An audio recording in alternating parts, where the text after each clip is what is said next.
Hello again. I'm going to tell you a little bit about the first few days beyond Lompoc.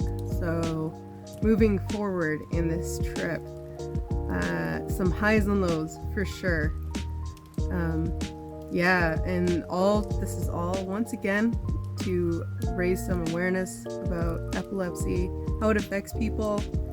Hopefully meet some people who would like to talk about their experience with epilepsy and raise some funds for the Center for Epilepsy and Seizure Education BC and the Defeating Epilepsy Foundation in the United States.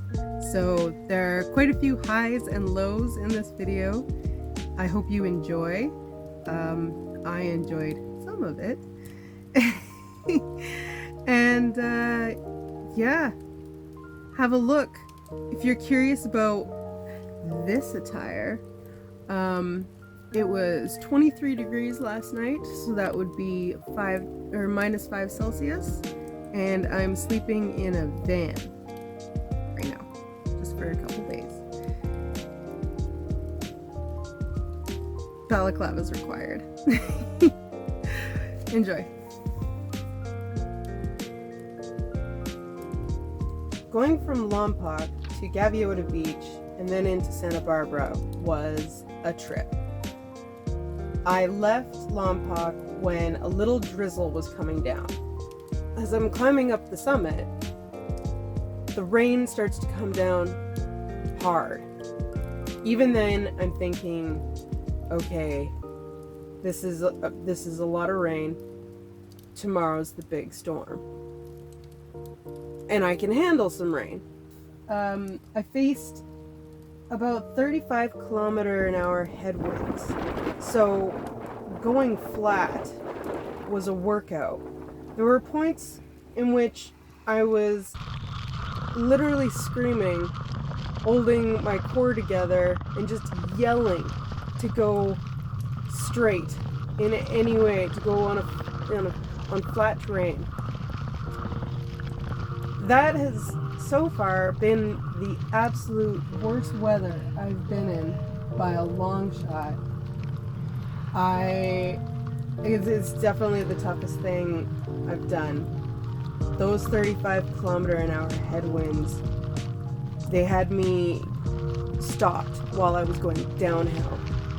So I make it down this big hill and I see this sign that says something to the effect of caution, gusty winds ahead. And it was such a bitter feeling because I had been facing gusty winds ahead for hours at that point. I went through this cutout through the rocks where all of the cars, the road got narrow and the shoulder disappeared and there was a guardrail. And I am very fortunate that people saw me because it was around a bend. That day, parts of Santa Barbara and Gaviota Beach were completely evacuated. We are issuing the evacuation orders now for the burn scar area that was mentioned before, the Montecito burn scar area, but we are expanding that for all campgrounds from the Rincon to Gaviota. I was planning on pitching my tent at Gaviota Beach, although my tent by that point was completely soaked through. So when it turned out to be evacuated, I ended up getting a lift from Gaviota into Santa Barbara. I booked myself into a hotel for 2 nights because the storm was coming tomorrow. So of course, I had to book myself in for 2 nights.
the following day was probably to date my favorite ride.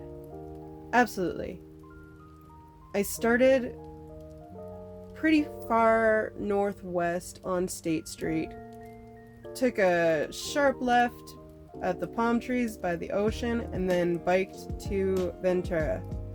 And the bike paths were amazing. I went past surfers. I've never seen people surf in real life before. There was a cool breeze, and I was traveling very slowly because I kept stopping.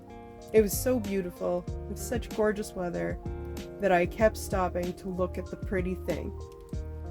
Getting into Ventura was a little bit more crazy, but I just paid general attention and got to my host's place, and yeah, absolutely the best day.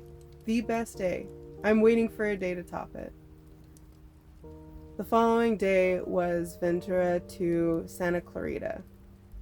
I had been told by my host that it was too bad that I wasn't going south along the coast because it was very beautiful, but that I would go past some orchards, which was pretty nice. I was definitely traveling inland, so the palm trees were getting fewer and farther between, but it was nice seeing all the agriculture that was going on out there.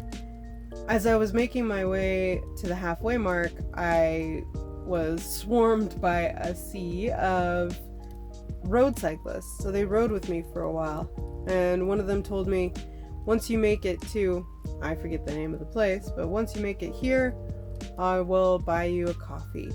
So at the Starbucks, and that actually enticed me, so I ended up riding faster just to be like, oh yeah, somebody's gonna buy me a coffee halfway.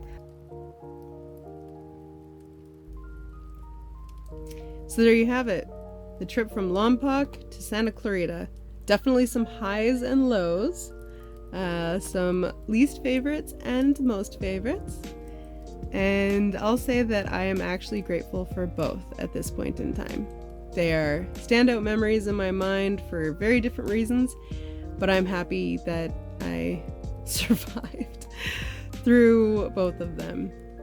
If you enjoyed watching this update, make sure you hit subscribe, click the thumbs up button, like and subscribe, and hit the little notification bell. Make sure you also check out the GoFundMe page, www.gofundme.com/ride4epilepsy.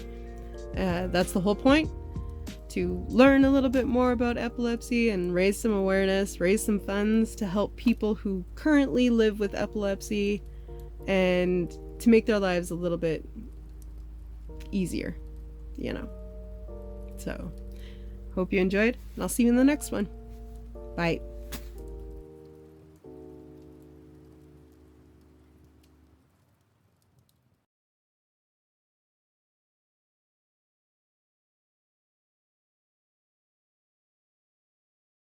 It makes me so sad to know that this exists and I'm not here with Keith to watch him be nauseous.